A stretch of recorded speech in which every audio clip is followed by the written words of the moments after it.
अस्सलामुअलैकुम। मोहम्मद अज़हर सिद्दीक़ अपने programme maths views के साथ हाजिर खिदमत है। गुफ्तगू करने के लिए बहुत से इश्यूज़ हैं आज, लेकिन हम एक सेगमेंट ज़रा अदालती मामलात के हवाले से करते होते हैं, तो मेरा ख़्याल है ज़्यादा बेहतर यही है हम अदालती मामले में भी आएंगे और एक आध हमको सियासी बात भी गुफ्तगू कर लेंगे। सबसे पहले आपको बता दें, मैंने ट्वीट कर दिया था कल ही कि गिरफ़्तारी का डर या सियासत के शौक़। जी, ये शहबाज शरीफ के बारे में किया था मैंने, और शहबाज शरीफ कल उन्होंने बता दिया वकला से मुशावरत करके FIA के केसेस में ज़मानत कराने। FIA केसेस में ज़रा फ़र्क आप याद रख लीजिएगा। FIA में गिरफ़्तारी का कॉन्सेप्ट ये है कि FIR पहले दर्ज होती है और ज़मानत बाद में। ये एक ज़मानत बड़ी प्लानिंग के साथ और चालाकी के साथ की है उन्होंने, और ये कोई पता नहीं है कि FIA के अंदर ये ऑफिसर मिले हुए उनको को नैब में फ़ायदा देने की कोशिश करें। वो कोशिश करेंगे कि इस तरह के हालात और वाक़यात बनाए जाएँ कि ओवरलैप कर जाएं, लेकिन नैब के पास इख्तियार है सेक्शन 18 के तहत कि वो किसी इदारे के पास भी इन्वेस्टिगेशन वो अपने पास ले जा सकती है। ओवर राइडिंग इफ़ेक्ट दिया हुआ। आज बहरहाल शहबाज शरीफ और हमज़ा ने ज़मानत कबल गिरफ़्तारी के लिए रजू किया, और स्पेशल जज सेंट्रल जो FIA की अदालत के स्पेशल जज हैं, ये आम अदालत से बेल नहीं होती, इनका स्पेशल जज है, वहाँ से उन्होंने और FIA ने मालियाती स्कैंडल में तलब कर रखा है, और ये इनका कहना है कि इन्होंने मुकम्मल रिकॉर्ड फ्राहम कर दिया है, और ये भी कहना यही है कि FIA गिरफ़्तार करना चाहती है, अदालत ज़मानत मंजूर करे। लेकिन कमाल की बात है कि ये स्पेशल जज सेंट्रल की बजाय ये सेशन कोर्ट पे इशू है, और वहाँ अदालत ने 10 जुलाई तक FIA को गिरफ़्तारी से रोक दिया और 10-10 लाख के मुचलके जमा कराने का हुक्म दिया है। ये उसी तरह के केसेस हैं जिस तरह अपना जहांगीर तरीन के हवाले से। जहांगीर तरीन ने भी 2 अदालतों से कहा, तो FIA ने ख़ुद ही कह दिया था कि गिरफ़्तार नहीं करना चाहते। तो अगर वाकई गिरफ़्तार करना चाहते थे तो रात बड़ा वक्त था FIA के पास, FIA रेड करके ज़मानत पहुँचने से कबल गिरफ़्तार कर सकती थी, और उनको इख्तियार है। ज़मानत तो थी ना कल तक, बल्कि आज सुबह तक भी ज़मानत नहीं थी। किसी वक्त भी अगर FIA पकड़ना चाहती तो गिरफ़्तारी हो सकती थी।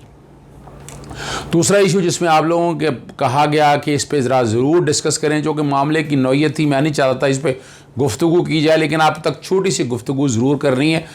FIR आप लोगों के पास पहुँच चुकी हुई है। जो आपको पता है, मुफ्ती अजीज़ुर रहमान बाकायदा FIR दर्ज हो गई है और उन्हें गिरफ़्तार कर लिया गया है। उनके 2 साहबजादों के हवाले से भी आपके पास पोजीशन सारी क्लैरिटी के साथ आ चुकी है, और मदरसे के तालिबान से ज़ाती में अहम पेशरफ जो हुई है, और उसमें मुफ्ती अजीज़ुर रहमान ने एतराफ़ जुर्म कर लिया और उन्होंने अपना बयान रिकॉर्ड करा दिया। पुलिस के मुताबिक मुलज़िम ने बयान में कहा कि ये वीडियो मेरी है जो साबिर शाह ने छुप कर बनाई।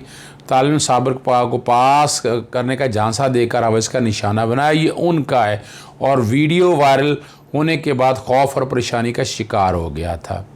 और उन्होंने कहा है कि बेटों ने साबिर शाह को धमकाया और किसी से बात करने से रोका।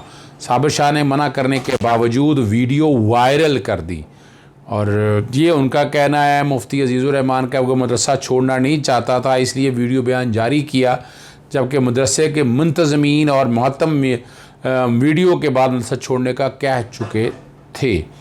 और आपको याद रखना है कि मुफ्ती अजीज़ुर रहमान के हवाले से वीडियो सामने आई थी, और पुलिस ने सरकार ने की मुद्दत में ये मुकदमा दर्ज, बेसिकली पुलिस ने ये मुकदमा दर्ज कर लिया था। आज उन्हें जिस्मानी रिमांड के लिए पेश किया, और पुलिस को 4 रोज़ा जिस्मानी रिमांड पर इनको हवाले कर दिया गया। यहाँ एक अजीब सी डिबेट शुरू हुई है, वो उसका ज़िक्र करना ज़रूरी है कि हमने एक वाक़े को बेस बनाकर, हमारे यहाँ जो लिबरल है वो मदरसों की बेतौकीरी कर रहे हैं। मदरसा हमारे यहाँ मुफ्त तालीम के कॉन्टेक्स्ट में हिफ्ज़ नाज़रा के हवाले से, बाकी जो दुनियावी तालीम के हवाले से भी एक बहुत बड़े तबके को यह सहूलत फ़राहम कर रहा है। तो चंद ऐसे अनासर की वजह से मदरसों के अमल पे सवालिया निशान उठा दिए हैं। उन्होंने सारा का सारा ऐसा ही आप सारे उठा कर देख लें, अमेरिका के अंदर अगर देखें ज़्यादती के वाक़यों की तादाद, इंडिया में देख लें चलती ट्रेनों पे वाक़यात ऐसे आपके सामने रिकॉर्ड पे मौजूद है। तो ये एक एजेंडा है जिसके एजेंडे को कामयाब नहीं होना, जिसके पीछे यकीनन 5th जनरेशन वार भी है और वो एजेंडा भी है जो बैरून मुल्क हमारे तालीमी निज़ाम को और ये इस निज़ाम और हमारा जो माशरता है, जो हमारा माशरा है ना, उसकी अखलाकी इक़दार को ख़त्म करना चाहते हैं, तबाही की तरफ लेके जाने। तो ये भी बहुत बड़ी साजिश है। हमें इसलिए इन मामलात में बड़े ध्यान से चलना है और इन चीज़ों को बड़ी एहतियात से लेकर चलना है। अब आते हैं 2 केसेस सुप्रीम कोर्ट के सामने रहे। सुप्रीम कोर्ट में चीफ जस्टिस का बेंच था जी, और चीफ जस्टिस फ्रंटियर कोर के मुलाजिम जावेद खान की बरतरफ़ी का केस था और आईजी फ्रंटियर कोर की अपील थी।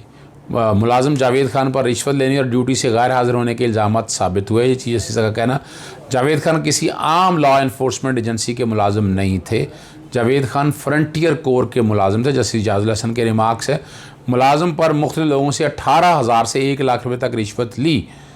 अब उसके मौक्कल का जो है ना जावेद खान का, कि उनको इंक्वायरी किए बगैर सज़ा सुनाई। वकील उन्होंने कहा 2 रुकनी बेंच था सुप्रीम कोर्ट का और उन्होंने ये सारे केस की और जो अपील के ख़िलाफ़ बरतरफ़ी की थी दरख्वास्त वो खारिज कर दी है। एक बड़ा अहम इशू है जो जनाब जस्टिस उमर अता बंदयाल साहब के बेंच में आया। करप्शन में मुलव्वस TMA कंदकोट के 3 अफसरान की ज़मानत की दरख्वास्तें खारिज कर दी। तीनों को हाताए अदालत से गिरफ़्तार कर लिया और अदालत ने रिमार्क्स दिए कि मुलजमान को कोई रिलीफ नहीं दिया जा सकता। सिंध हाई कोर्ट ने मुलजमान की गिरफ़्तारी का हुक्म दे रखा था। मुलजमान पहले ही भागे हुए हैं, ज़मानत नहीं दे सकते। मुलजमान के वकील ने इस्तदा की कि गिरफ़्तार न किया जाए, सखर अदालत जाकर गिरफ़्तारी दे देंगे।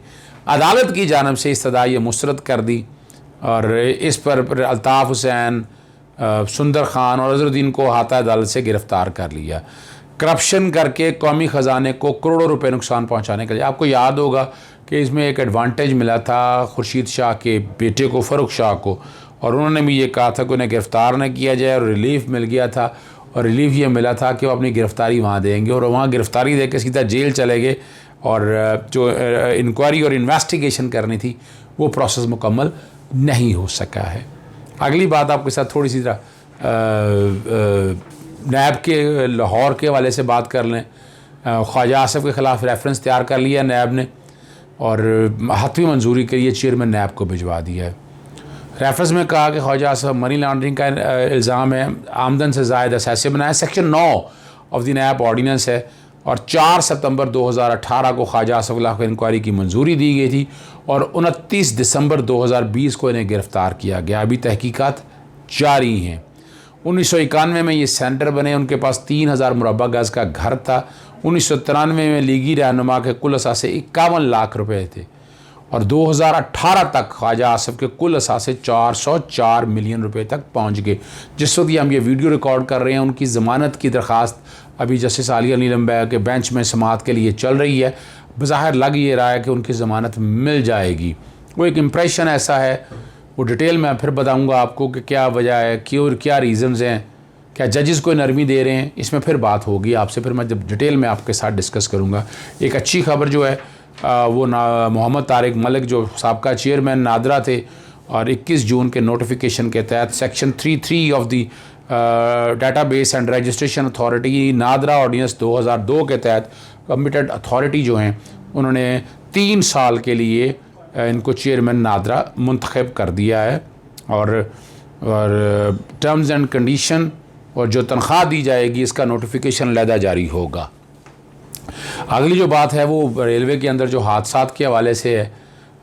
सेनेटर मोहम्मद कासिम के ज़ेर सदारत सेनेट की कायमा कमेटी बराए रेलवे का इजलास हुआ, दुआए मग़फ़रत की गई जो हुए और इसमें मैंने रेलवे का सफ़र किया। वज़ीर-ए-आज़म 1974 में वो बता रहे हैं, वज़ीर-ए-आज़म रेलवे सवातीन जो ब्रीफिंग दे रहे हैं, मुझे कोई तजर्बा नहीं था और मैं 1978 में मुझे कोई तजर्बा नहीं था, अमेरिका चला गया था, फिर कभी रेलवे देखा ही ना सफ़र किया।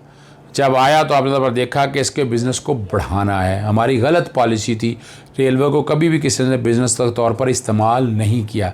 सारे इस गंगा में हाथ धोते रहे कि कैसे अपने लोग भर्ती करें।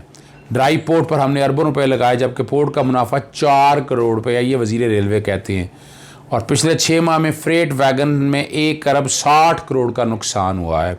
हमने 7 से 8 करोड़ खर्च नहीं किए, 1 अरब से ज़ायद का नुकसान हो गया। पाकिस्तान रेलवे की जो वैगन्स खड़ी हैं, ज़िम्मेदारों को सज़ा देनी चाहिए। घर का बेदी अगर चोरी नहीं करता तो कोई नहीं करता। फ्रेट आपकी लाइफ लाइन है, फ्रेट आपकी चलेगी तो रेलवे बेहतर होगा। अब ये वो सारी जो चीज़ें सारी सामने रह रहे हैं। और उन्होंने साबिक़ वफाकी वज़ीर रेलवे ख्वाजा साद रफ़ीक़ी को तारीफ़ की है कि पिछले दौर में साद रफ़ीक़ कामयाबी से फ्रेट को आगे ले गए। शेख रशीद ने भी फ्रेट के लिए कोशिश की। जब ट्रेन का सफ़र करते हैं, टिकट भरते हैं और 32 अरब ट्रेन सिग्नल पर ख़र्च किया, हासिल ज़ीरो है। इतना पैसा लगाने के बाद भी सिग्नल सिस्टम काम नहीं कर रहा। 2.5 अरब की बिजली चोरी का इतराफ़ किया उन्होंने। और वापडा और रेलवे मुलाजिम मिले हुए हैं और मिलकर अरबों रुपए का नुकसान कर रहे हैं। ड्राई रेलवे पर रेलवे को फ़ी कंटेनर तो 1000 रुपये किराया मिलता है, माफिया फ़ी कंटेनर 1200 रुपये खा रही है। $60,000 नुकसान हो रहा है। इस मामले पर चेयरमैन नैब से मिला हूँ। सिग्नल सिस्टम का क्या फ़ायदा जिससे सेफ्टी तक नहीं। ये कौम के साथ बड़ा फ्रॉड है। नायबज़दा लोग स्क्रैप ख़रीद रहे हैं। लाबी को तोड़ने के लिए अपने 3 बंदे रखे। इस इकदाम से 10 करोड़ का फ़ायदा हुआ। और रॉयल पाम जिसके पास 54 लाख का नुकसान देकर चला गया था, ये उन्होंने कहा है। अभी रेलवे गोल्फ कोर्स के हवाले से जगह ये दी थी और रॉयल पाम से जिस शख्स को मैं लाया हूँ वो 10 करोड़ का मुनाफा देगा। और 1 जुलाई के बाद 25 से 30% रेवेन्यू ज़्यादा हो जाएगा, ये उनका कहना है। रेल की पोजीशन आपके सामने है। हुकूमत को बड़ा सीरियस एक्शन लेना पड़ेगा। अगर लेंगे तो बेहतरी की उम्मीद रखी जा सकती है। और भी बातें करनी है लेकिन वक्त ज़्यादा हो चुका है। इजाज़त दीजिएगा। अस्सलाम वालेकुम, खुदा हाफ़िज़, पाकिस्तान जिंदाबाद।